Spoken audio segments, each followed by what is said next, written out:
Hey everybody, I think I finally figured out how to do live on Instagram and not just put my phone on live. So let me see.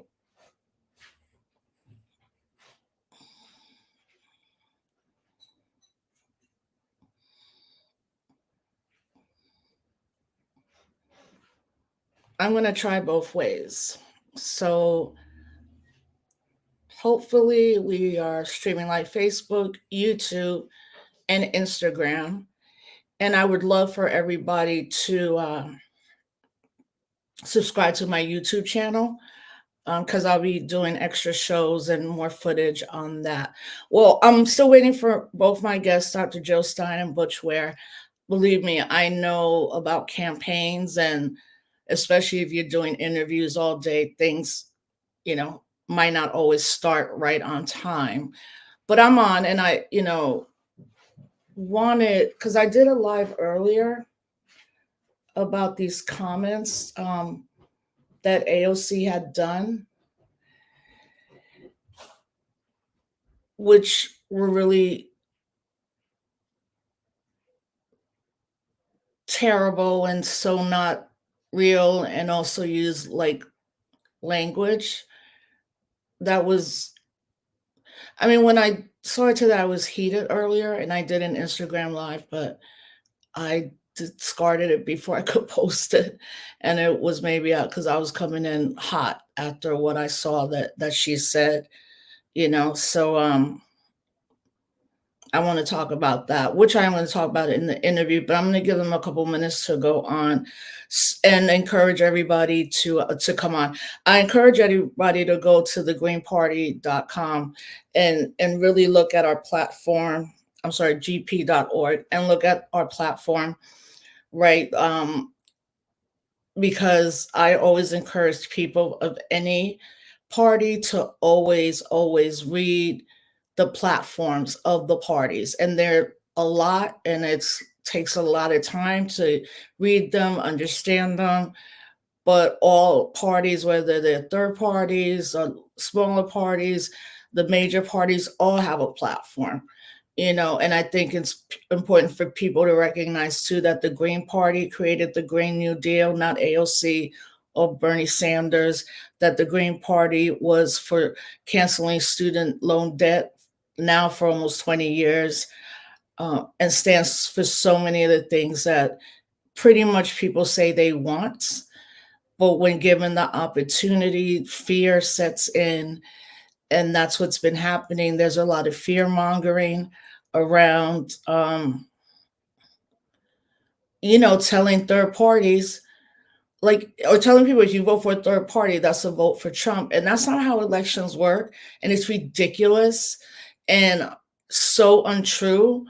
But when you're always doing this kind of equation of the lesser two evils, I always say, well, evil is evil. I don't care if it's less or more.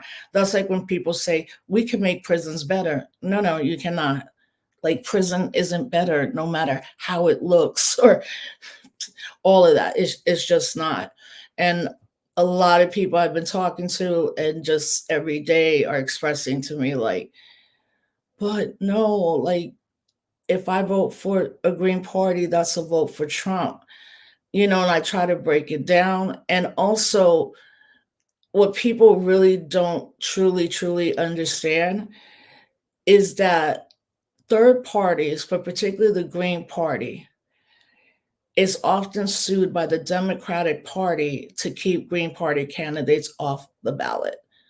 And then it's a crazy inverse in that, because then it'll be like the Republican Party giving money to some, candidates in the Green Party because it might serve them. But that's what's happening. And no one in a democracy should have to vote out of fear. And oh, hey, Jill's widow says do it. All right now.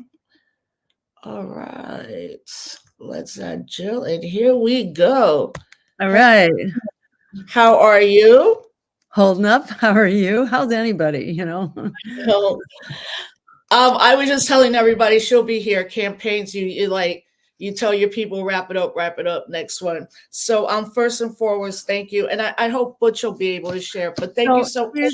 here's the deal. We just heard from Butch that he's got a childcare Oh, emergency, so he yeah. won't make it tonight.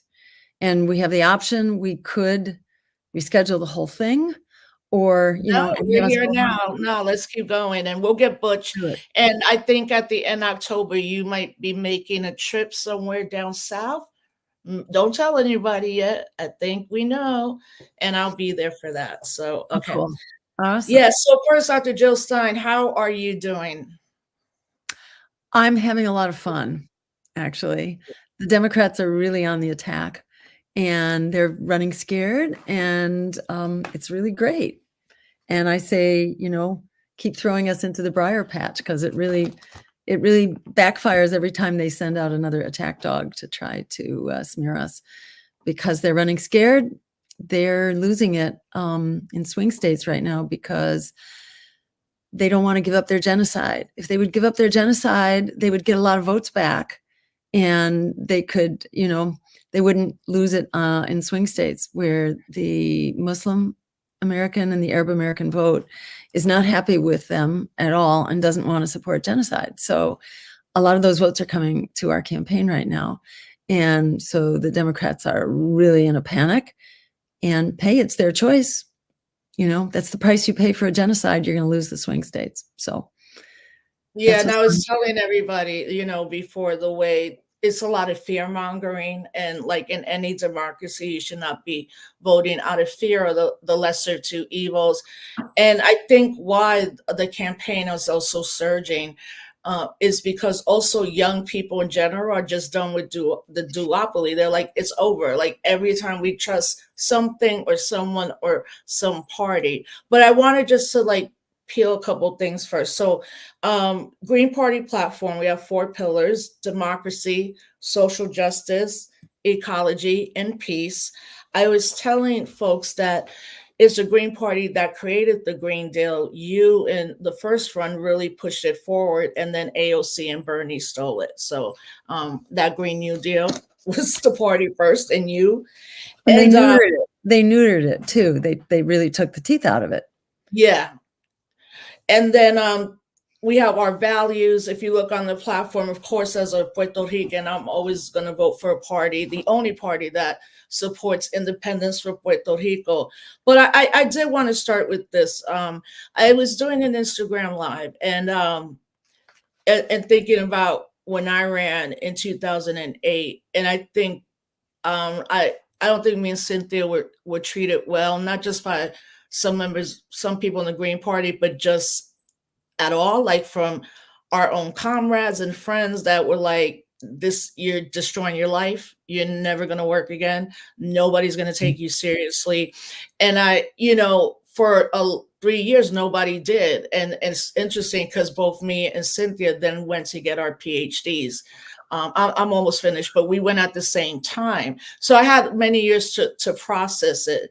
And I hope that we can now get to a better place in the party around true racial justice and equity for candidates, of color, but also letting people know that we have certain elected officials, but we have to run a federal campaign. If we don't run, we can't get ballot access. So I think if you could kind of break that down, that'd be great. Sure. And thanks for making that point, because we're forever being, smeared and mischaracterized as just running, for president and vice president. Every 4 years we come out of the closet and we go for the gold, But number one, we're always at the grassroots. That's where we mostly put our time and our energy. We've elected over 1,500 local candidates, school committees, boards of selectmen, planning boards, et cetera. 1,500 local officials over the last 2 decades or so. We have about 150 people in lower office right now. So it's not like we go away. It's just that the media goes away. They don't cover what we do. They don't cover the social movements that we're working in. They create this illusion that we just come out to run for president and vice president. And the reason we have to do that is because the rules that they write these rules that say we have to do that if we're going to have a ballot line to run on for state representative or or any partisan race. We can't run it unless we're also running at the presidential level. In some states, it's the governor level, but we're forced into running high races as opposed to just building from the bottom up. And as Greens, we're like a decentralized. We have a decentralized value system. We believe in grassroots democracy. We believe in building from the bottom up. So that's probably the way we'd be doing, but it's their rules that require us to do that. In order to keep our ballot status, we have to keep running at the top. Now, it just so happens that, the Democrats have so retreated from any kind of peace and justice and democracy, and racial justice program that they ever had, that if we weren't in the race, there would be no real pro-labor agenda. There would be no anti-war agenda. There would be no climate emergency agenda. And the genocide would be not discussed and not debated. So, it turns out to be actually kind of useful that we're doing this. And so many of the things that the progressive Democrats now run on, everything from a Green New Deal, which they really neutered in the process, to Medicare for All, launched by Ralph Nader, reparations, free public higher education, abolishing student debt, all of these things were the Greens that pushed the envelope and introduce these as, as really critical pieces of a progressive people's agenda. So that's been coming from us too. And we've succeeded in that sense that we've completely transformed the agenda of progressives in this country. It has all come from us. So even while we haven't been winning races at the national level, we've been really, pushing forward really critical, concepts and plans that otherwise wouldn't be here at all. I mean, look, right now we know that you are pulling ahead of Harris in Michigan and Arizona. I mean, when I was at this incredible conference in Chicago through the portal, and Cori Bush was there.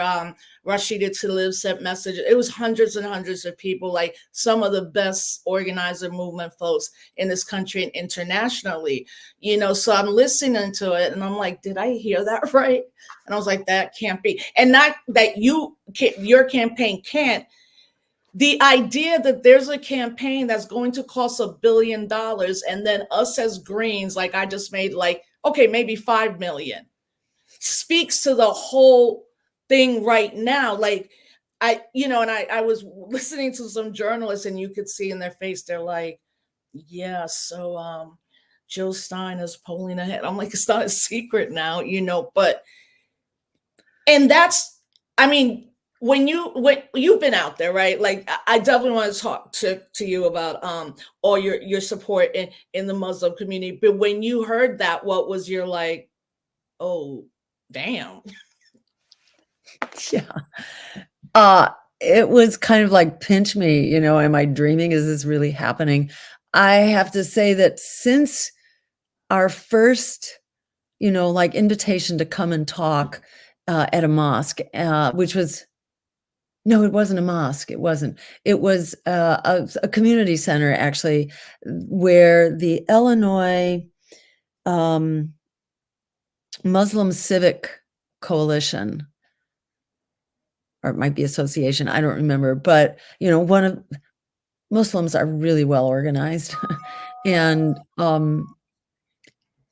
do very they do a lot of work, a lot of community work and a lot of outreach, and we've been talking to a gazillion different Muslim groups, and this was the very first one. And in fact, they had invited Dr. West out and us because suddenly they were trying to figure out which campaign were they going to support. And they didn't actually get clear on that until like the last month or so when these polls started coming out. But for a long time, they didn't really take a stand. But way back in February, which is when this process began, it was like this almost frantic courtship because the Muslim community realized where the Democrats and Republicans were at, and that it was going to be basically, third party or nothing for confronting genocide. So since those conversations began, it was like, oh my God, we so see eye to eye on genocide, on empire, on endless war, on, just that you can't look away. Some people in this country look away from genocide, and it's like not happening and it's not a thing. But for most of us, certainly Greens, uh, a lot who are into our political culture, it's like, there's no way you can pretend this isn't happening. You can't go on with life like it's regular. People are being slaughtered right now. Children are being, torn to pieces right now. And we just had such an intense connection from the start. It was really, really wonderful.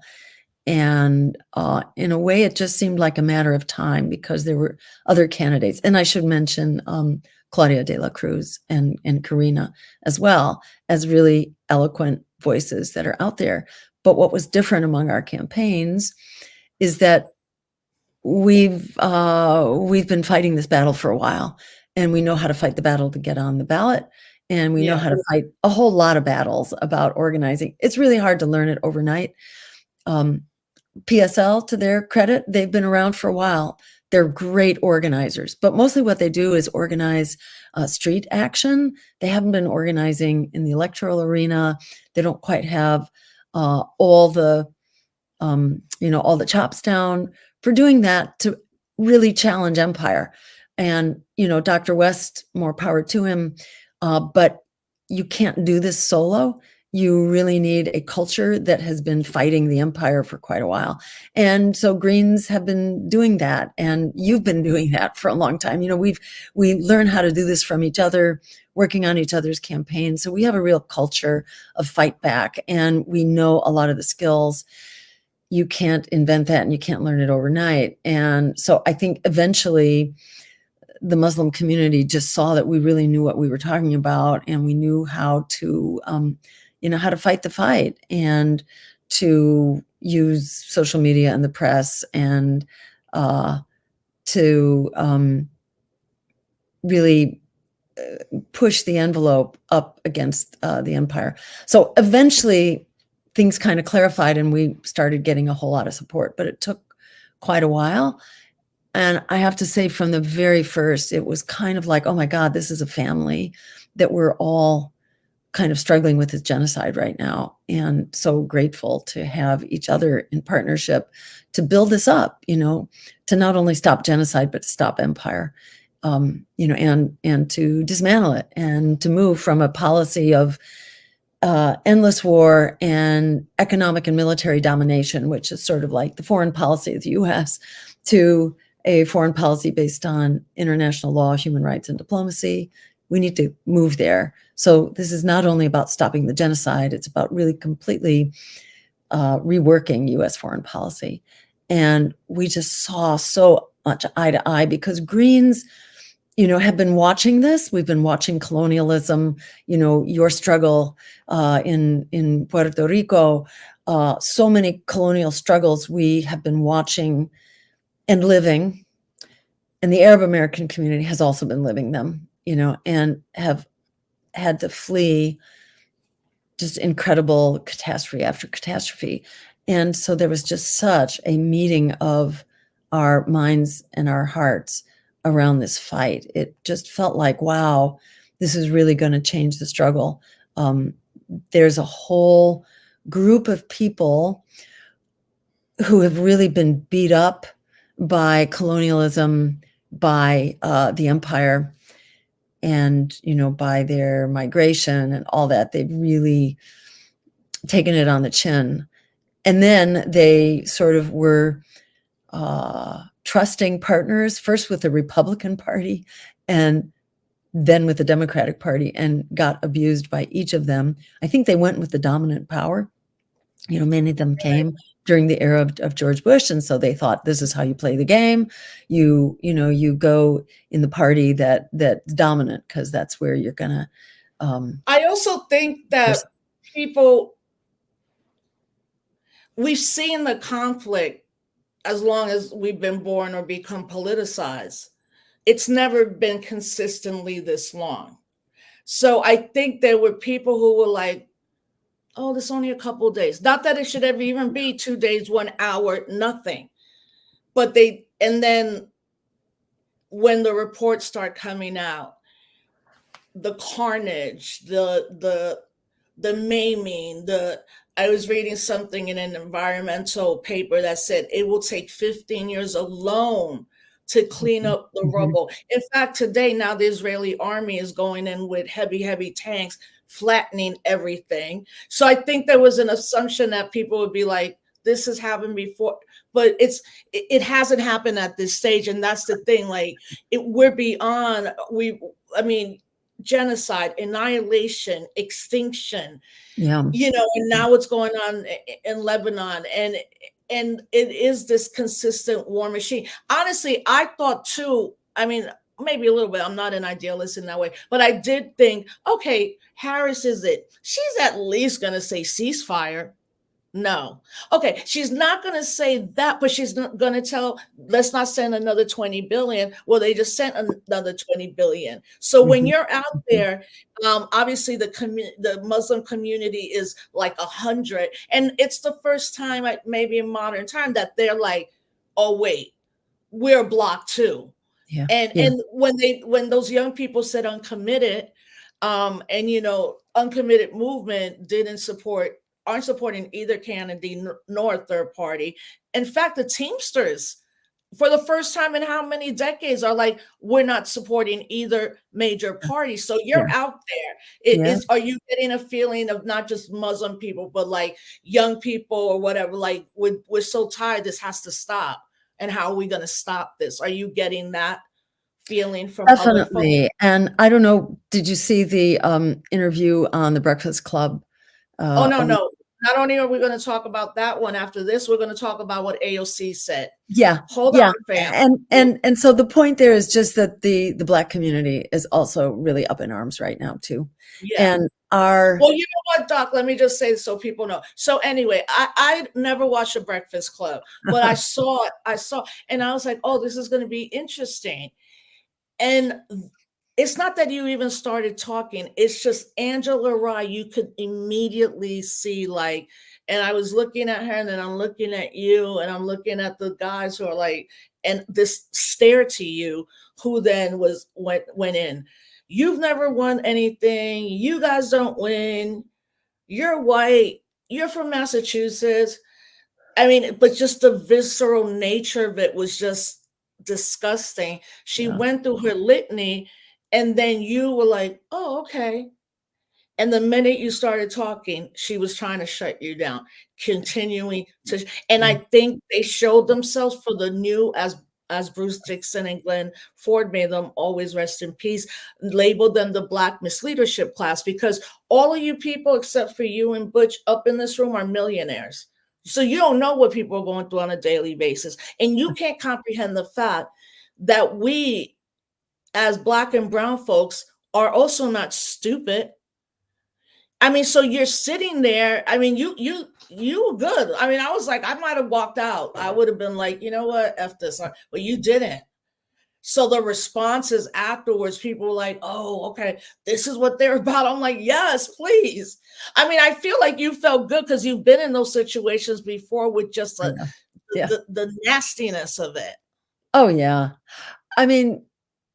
We get a lot of nastiness. And when the polls started coming out, showing that the Muslim community now supported us, our campaign, in several swing states so that the Democrats were going to lose it. They like went on this track of, we've got to destroy her. We have to savage her reputation. We've got to really smear her and make the Muslims pull back. And I think that's what they started doing it. You know, who came after us first was Jamie Harrison, the head of the DNC, started Oh, right. smearing me Yes. as a Russian asset, you know, in Yeah. like this pathetic, stupid way that's just like been there, done that, and investigated for 3 years by the Senate Intelligence Committee, who came up with nothing. Yeah, Sam, what Dr. Stein's talking about is how they've tried to link her to be either some operative that when she wasn't running, she went to Russia and she got like trained. I mean, the shit is a conspiracy theory, It's but ridiculous. it was also mainstream national corporate media that was pushing those lies too, that Yeah. started the investigation against you. Exactly. They instigated the investigation hoping that that would criminalize me and, you know, send me off to jail.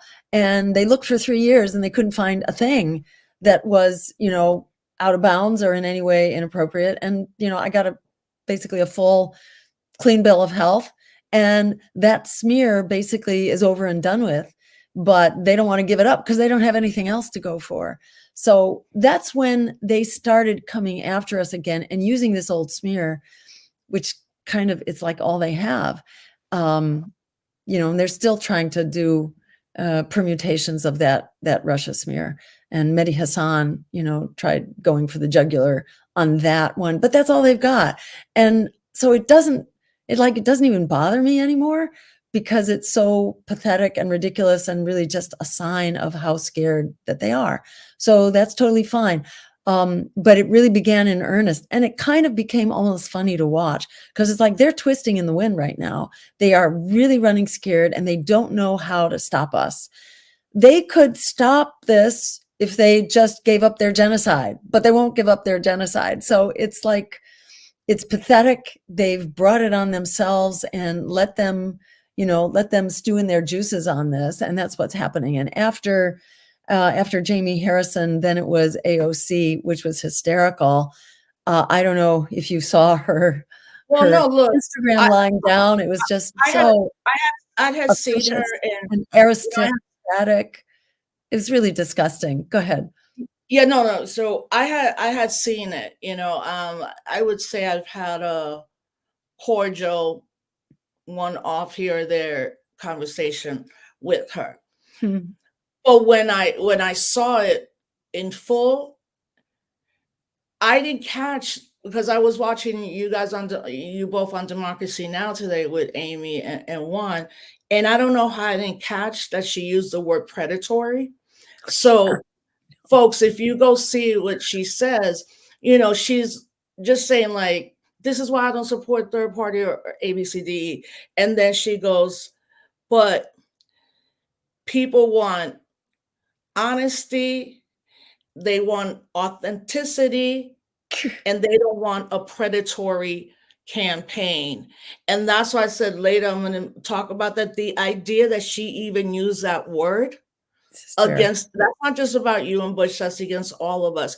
The reason she could even say that, then she was like, ran in a third party. No, the Working Families Party is not a third party. It's a different line. Like, people don't even get that. But when she said that, all I thought is, right, Hillary Clinton super predator. Just Yeah. the word itself. Yeah. That's what Oh, really made wow. me angry. You know, like, now Yeah. you're calling us predators in Yeah. that political sense. I Wow. mean, I've been slowly a little bit more disappointed. I've been slowly seeing like how she has been enveloped to be like that new leadership. She's going to support Harris. And then I look at someone like Rashida Tlaib, or what the Green Party is doing, or what PSL is doing, or even Dr. Stein and Molina, which is telling the truth. So that kind of attack really, really infuriated me. Like, I'm still kind of hot in my body. And that was like 12 hours ago when I watched it. But Yeah, I think it really, rubbed a lot of people the wrong way, and she got totally roasted on social media when she put that out. There were just so many things about it that were so kind of self-important and haughty Yeah, and predatory, really. Um, yeah, I and saying, "You guys go away, and you just come out to run for president every 4 years," like you were saying earlier. We run for president because you make the rules, and that's what we have to do if we're gonna run at any level. So thanks a lot, that's you. And it's the press that goes away. We don't go away. We're doing that work. So she's and not just basically elect a in our liar, and community. where has she been? Yeah, she's been getting elected, but what is she doing? They couldn't stand up on Medicare for all. They did not stand up for the striking, railroad workers and basically destroyed their right to strike, forced a really dangerous contract onto them that they had already rejected, laying the groundwork for the crash of the railroad and in East Palestine, which was so devastating to the people there. That all goes back to their refusal to allow those striking workers to strike for better working conditions. They gave up the goat on the public option and on bulk purchasing, just, on one thing after another. They've been all hype. Where are they? You know, where are they on the Green New Deal? Haven't said a word about that in years. So, she's kind of patting herself on the back because she gets reelected. But then what does she do? We call her AOC Pelosi because she's kind of in line for a power track right now. That's And exactly what she is, because yeah, they've sidelined the squad in general, right? Like, yeah. but so how many ballots is the Green Party on at this moment? Well, We it'll are be the on last. How we're many? on There are only 3 states that were not on the ballot. So we're on 47 ballots. Yes, and let me tell you how. That's the For best. That's double. That's the best Well, ever. 39 of them, we actually have a line, and on an additional 8, we have, a official write-in campaign so that they will count the write-ins. If you don't get go through the motions, and the steps, then it won't help to do a write-in. But we have a write-in in 8 states, and we have the actual ballot line in 39. So Let me show altogether. people the map. I printed it out today. Oh, that's really great. Yeah, because you could go to gp.org and just straight print it out. So that's a lot of green. We've never seen that much green in general. And then the little chart there for the write-ins and stuff. So let So me ask, was that printed out from the, Green Party website or from our campaign website? I think the Green Party, and it was Yeah. updated on September 15th. Oh, interesting, because the one on our Yesterday website was actually has a updated. lot more. Our Yeah, our website on your has a lot specific more. site. Yeah, I Yes. took that Yeah. from the green site. So it's not, So it's they may not be showing where we have a legal write-in, campaign yeah, going on. okay. So it's actually way more colored in than that. And the 3 states where we don't have ballot access are low population states, in particular Oklahoma and I think it's South Dakota, very low population. So it's basically 95% of voters can actually vote to end genocide, end war, advance a workers' agenda, and end the climate emergency. Well, look, 95%. I know we all know at this point the policies and the embracement of a third party, young people, the duopoly. For you, being part of the party and running before, what needs to happen for the Green Party to maybe become a little bit more modernized? Maybe have a spokesperson, maybe Um, uplift the candidates that are out there. Like, yeah. what I have my ideas on what are your ideas? You know, I think we need resources to do the, ABCs of political organizing. Yeah. And, like right now, for example, we have a perfect storm for political change right now in this election even. 1 out of every 3 eligible voters did not vote in 2020 for president because they don't buy who's being rammed down our throats. Didn't buy it in 2020, don't buy it now. So and the non-voter tends to be lower income, of color, and younger. That's exactly who our agenda speaks to.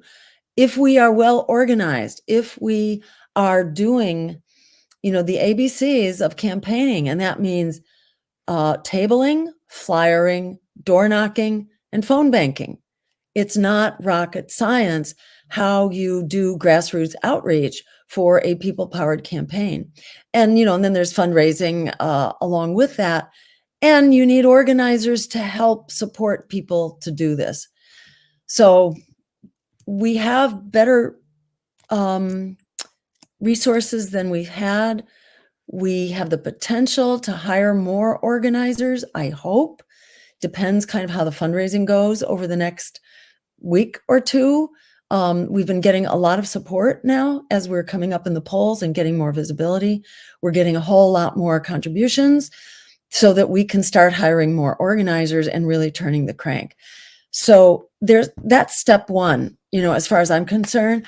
And then step two is once we've gotten as far as we can go on election day. And I think all bets are off on how far that could be, because people are in a total state of crisis now. Whatever you look at, our healthcare, our housing, 50% of all renters are within a paycheck or two of being evicted. People are up to their eyeballs in student debt and medical debt and, credit card debt, and have lousy jobs that don't pay living wages. It's like 25 million Americans, who have jobs and are below the poverty level. So it's not working in a really desperate way.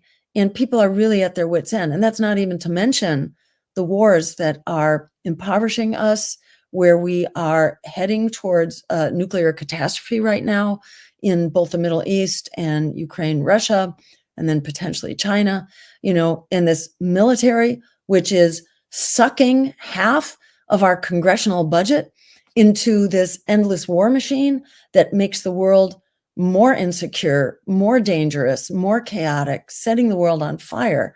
This is where our dollars are going. Half of our congressional dollars are going there while the American people are in utter crisis. So when you get out there and you talk to people about it, and this is why we're seeing so much resonance, I think. It's not just that people like Angela Rye and AOC are very self-important and really off-putting and kind of obnoxious.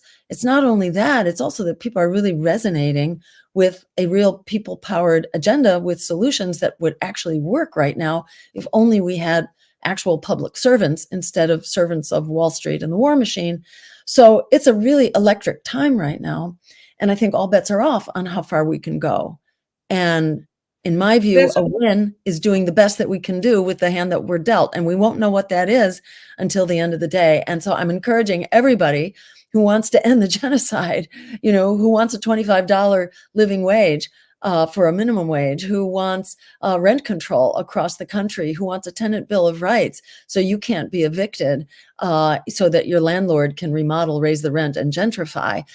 Everybody who wants Medicare for all, basically healthcare, which is delivered for free at the point of delivery, and it's paid for through a very progressive tax base, which would drastically cut the overall costs through a Medicare for all system, saves us a huge amount of money, but it especially saves low and middle income people a huge amount of money. We could have all that. Yeah. Jill, a point of clarification, Oklahoma, South Dakota, Indiana, and Nevada, because the Supreme Court. That's right. Yes, it is those four. And there's someone from the party that was gay. So those are the 4 states, but the one in Nevada, is the Supreme Court kept you out of that. So that's right. Yes. Yeah. And Oklahoma, we missed Oklahoma because the Democrats, mainly the treasurer, was hanging on to our matching funds. They've never done this before.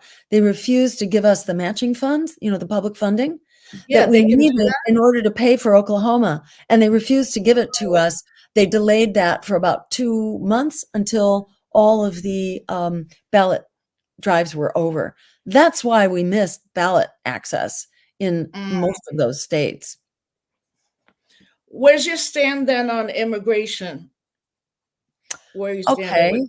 So our rule of thumb on immigration is that the most powerful thing we can do to fix the immigration crisis is to stop causing it in the first place through regime change operations by destabilizing other countries, by the war on drugs, which gives a lot of power and resources to the drug cartels, which create a lot of violence that drive people, running to this country to try to escape the violence of the drug cartels, through dealing with climate change, which we are not dealing with. We just keep extracting more and more fossil fuels, putting farmers out of business, creating utter catastrophe, and forcing people to basically come running.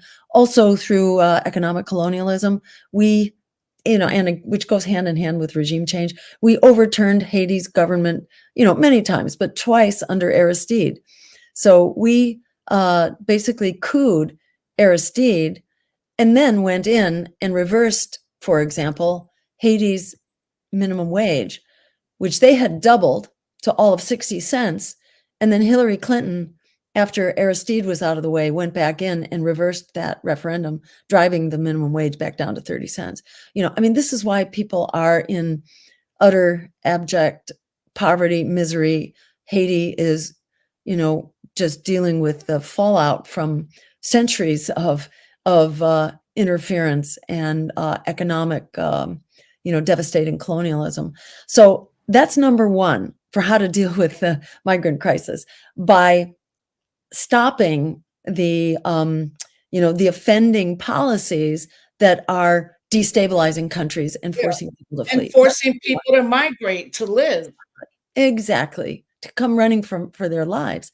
That's number one, and some of that can happen on day one by legalizing marijuana, for example, on day one, taking it off the list of registered drugs, which are, limited, and then moving towards a holistic policy for all drugs, to treat all drugs as public health issues, not as criminal issues.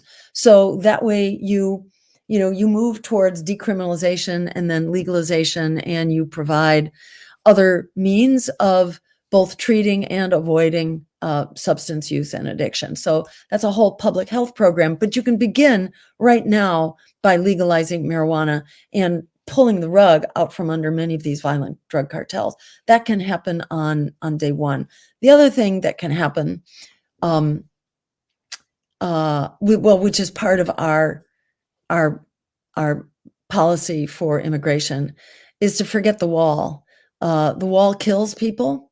It costs a lot of money. It also kills wildlife, and it destroys ecosystems. And it doesn't do any of the things that are claimed. It doesn't keep drugs out.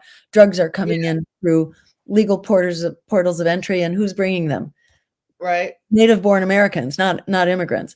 So all that is just part of the immigrant bashing that has always been the Republican thing, but now the Democrats are embracing that too, and really adopted kind of the Trump policies on migration. So we're saying, instead of spending billions of dollars on this wall, which just kills people, doesn't solve any of the problems of the migration crisis, instead spend those dollars on having migration lawyers and the support systems in civil society, so that people get promptly put through background checks and they get their papers right away. So they come in and they can go to work, because if migrants are allowed to work, they are worth their weight in gold. And this is a resource that communities will be competing for, because migrants don't just pay their own way, they also pay taxes, a lot of taxes, and And they contribute bring to communities back to life. communities. That's what's been happening in Springfield, Ohio. Like living in upstate New York, where you see so much shuttering of manufacturing in the 80s, and then a plethora of prisons, right? But now, because mass incarceration in New York has fallen, there's still small communities that are like, please don't close our prison, because if you do, we won't have jobs. As opposed to seeing, and then going to like somewhere like Springfield, Ohio, the only reason your city is alive and thriving right now is because of the Haitian people Mhm. that you Mhm. wanted to come there. And I also find it like a travesty that the president or vice president hasn't said something hard on it. Like, this is crazy. Yeah, And yeah. people are going to lose their lives. And you have nothing to say about that, as well as right now the elected leaders. So, and I also, folks, understand too, reparations 100%, cancel student loan debt, medical debt, right? Affordable housing. And, I think something that I was realizing, now that I'm a little bit older and have to make the budget for the family, I was like, are we paying for double for everything? Like, I saw it, but then I saw it. And I have to say, it's the Mhm. first time where I'm like, oh shit. Like, we Mm. are two paychecks away. Mhm. Luckily, some of us have communities, and we will be supported, and we figure these things out. But there's no reason any one of us should go to any supermarket and an avocado is $6, and that's in upstate New York. What's going on in New York City and in Cali and all that. But what's a message that for people who are watching you now, maybe being introduced for the first time? We understand pretty much all what the Green Party platform is, what everybody says they want, and that's why I was like, we're gonna have to modernize the Green Party. We have to do more voter education in the future. Mhm. But Mhm. what do you want to tell young people in general, but your message to all these incredibly brave college students who are now returning and want to build their encampments and are being criminalized, they're Yeah. being expelled. Yeah. And I think it's important to realize, fam, that all through academia right now, this entire summer was spent by the leaders of these universities where people are going into $100,000 of debt. They rewrote all the rules on Right. protests. And we haven't seen that, like, I maybe since the Vietnam War, but the Vietnam War was more, I think, a unified, and we didn't have social media, so it's not as easy to infiltrate that. But what would your message be to those students who are going hard, but a lot of them are now like, if I go to this protest, I'm going to get kicked out? Right. Right. Yeah. You know, I have so much respect for the students who have been standing up and leading the charge. And I've been talking to students at different campuses and, just really trying to support them as they struggle with this question. How can we struggle? And it's not only being kicked out, it's also getting your head bashed in because the cops are vicious, brutal, trained by the Israeli Defense Forces for the most part in cop cities, which are springing up Mm, under democratic city governments all over the country. yes, So fascism is here. And it's not just students. Students are getting their heads bashed in simply for like doing a die-in. I mean, it's unbelievable the kind of brutality that's going on now. And the other thing, Rosa, this is amazing. There was a expose just done on this last week by Li Fang, who used to work for The Intercept. Now he's independent. He has his own Substack. Li Fang is his name. He's an investigative journalist. And he looked into this question. So where are all these identical rules coming from? How did it happen that all these campuses have kind of adopted the same really same. horrific regressive policies? Well, guess what? The money is actually coming from the Israeli government, from the Knesset, going through to nonprofits who are basically in violation of FARA. They're in violation of the Foreign Agent Registration Act. They should be in jail for 15 years. This is what, like the Uhuru 3, the African It's Socialist kind of like APAC, Platform. right? Well, it's like APAC, but it's slightly different. APAC is another version of this. APAC should also be taken to court. In fact, this is also part of our day one agenda, is that we will instruct the Department of Justice to sue APAC for violation of the Foreign Agent Registration Act, because Mm, APAC is another example of this, that where people are basically being paid to act on behalf of the state of Israel and are interfering with our elections and are also manipulating legislation. They're really interfering with our government on behalf of another government. And yes, there are lots of Jews in this country, but that's not the state of Israel. And that is not that doesn't give you a license to silence young people or to deem anti-genocide activity as anti-Semitic and illegal, which is, they're so distorting what, anti-Semitism is.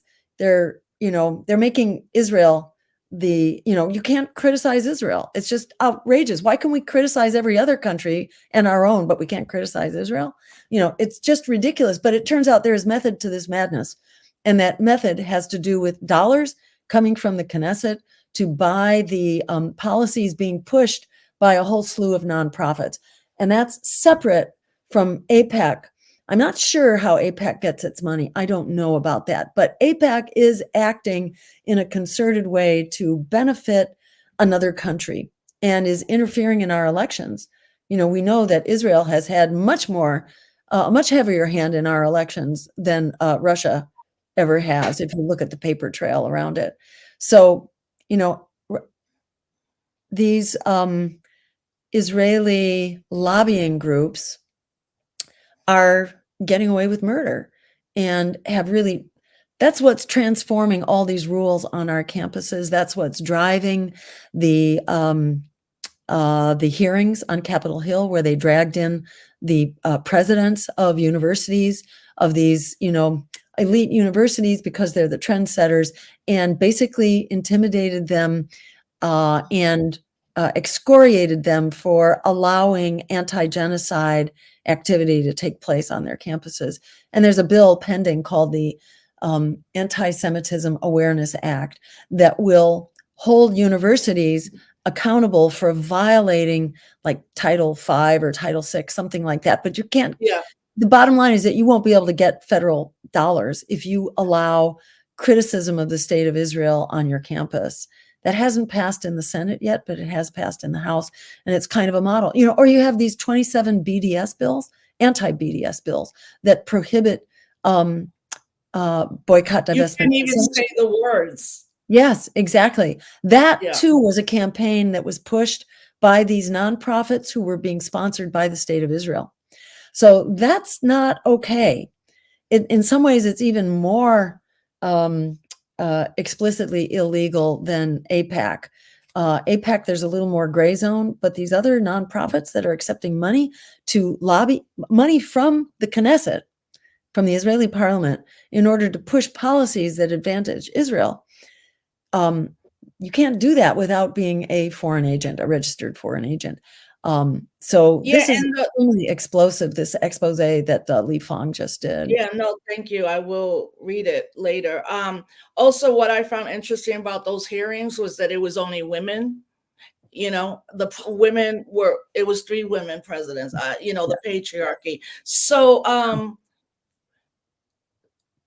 amazing. One last thing that I wanted to tell folks is I think the reason there's such a clamping down of whether you're a young person in high school or college or working or whatever, and you're coming together, is that this is probably the first time we've seen such an incredible intersectionality of students. So it's African American and Latinos, it's South Asian, it's Jewish Voices for Peace, all standing up for that. And that's what's going to scare them the most, that because what they're also trying to do, they try to make deals with historically black colleges and universities, right? Yeah. So that's what they're targeting right now. They're going to the Howards and that, let us come so we can talk about anti-Semitism and we can have a connection, particularly with black students. But I know you're on the run, just so I'll give you the last couple words. Foremost, and thank you so much for being here. I'm excited more every day of the campaign, because I know it's going to go beyond January 6th and what that looks like. You're just some closing thoughts or message. I think, this is what our team has been laying the groundwork for, and more power to you, Rosa, in the groundwork that you laid, Cynthia as well, that we've been paving the way for this day. We've been ahead of the curve as Greens on the climate crisis, on reparations, on Medicare for all. We've introduced most of these concepts, on free public higher education. We've been ahead of the curve. And, on cutting the military budget 50% and putting those dollars into real security here at home, we've been ahead of the curve, and the curve has caught up to us. And like all of a sudden, people are waking up to what we've been talking about here for quite some time. And it's just, to me, it's just so exciting to see what's happening. And there's no going back. There's no going back, because we don't have a future on the trajectory that we're on. We're headed for just the economic meltdown, the mass evictions, which are already happening. Homelessness is at an unprecedented rate. Everything is at an unprecedented rate right now. People can't get out of student debt. Jobs do not support a Living. family, and we have to change. And we've been laying out this crisis for a long time, and it turns out we're right. We're right. And the world can see that now. At the same time that they've had it with Democrats and Republicans, the honeymoon is over for Kamala. They kind of hid her behind a curtain for long enough. And it's come out now, that she's the, she wants to have the most lethal fighting force ever. She wants to frack till the cows come home. And she wants to, bar the migrants, the immigrants at the border, because they're dangerous. So close down that border. And prides herself on having the most right-wing policies, especially on immigration, and prides herself on the endorsements from Dick Cheney and a whole slew of Republicans. So that's what we've got. And that's kind of what we've been learning about for a long time. So it's really a great time to be standing up, and just really excited to have you, out there leading the charge. And thank you for this interview and helping to get the word out and mobilizing your community. And again, I want to encourage people, go to jillstein2024.com and sign up. If you can make a donation, throw something into the hat, because we're a grassroots campaign. We depend on us everyday people, so that it's not corporations and super PACs and dark money, that's kind of buying their way in here. We don't accept that. And above all, we need to be organized. We could actually win this election if we got the word out. If each of us told 10 people who told 10 people, and everybody's registering at the website, so that we can all be managed with support, with supportive staff to help us go through the motions, the tabling, the flyering, the door knocking, and the phone banking. There's a little bit of method to that, but not very much. It's pretty common sense and simple. We got resources, flyers and so on, call lists, scripts, call scripts, etc. If we just turn the crank, this is how grassroots movements win. And it would sure benefit a whole lot of people. 2 million people in Gaza are in the target hairs, and those target hairs are expanding now massively, but 2 million people whose lives are really on the line. And every vote that is cast against genocide is a shot across the bow of the empire to tell them, we are here, we're not going away, we are getting organized, and your days are numbered. We're going to end genocide in Gaza, and we're going to end genocide as a tactic of the military-industrial complex, and this endless war and economic and military domination. It's over. We need a new paradigm. We need a multipolar world rather than a monopolar world, where we're working in accordance with international law and human rights. It's not impossible to do this, but if we don't do this, we do not have a future for ourselves or our kids, because the nukes are coming back in a very big way, and they could go flying in the blink of an eye, not to mention the climate crisis and all the rest. So, oligarchy has proven itself incapable of serving our interests. So it's time to essentially overthrow it. And together we are unstoppable. In the words of Alice Walker, the biggest way people give up power is by not knowing we have it to start with. We do have the power. This is all about having the courage of our convictions and standing up and making it happen together. And, together we are an absolutely unstoppable force. So thank you so very much, Rosa, for Of course. Well, Having me thank on you to you, your team, Butch. I feel I might see you at some campaign stops. I really encourage people, Excellent. like, read the platforms. And, the one thing about organizing, when you do it for a while, you don't know when it's gonna hit, and then Yes. it hits, Yes. and here we are. And Yes. of course, please stay safe. There's a lot of folks out there, but I think you are. And we will see you soon. And we're 6 weeks away. So thank you for Amazing. your time. Thank And you. give your whole team and Butch my love, and I'll see you all out there somewhere soon. Will do. All right. All right. Thanks, Thank Rosa. you. All All best. right. Stay safe. Bye. Bye. Besos.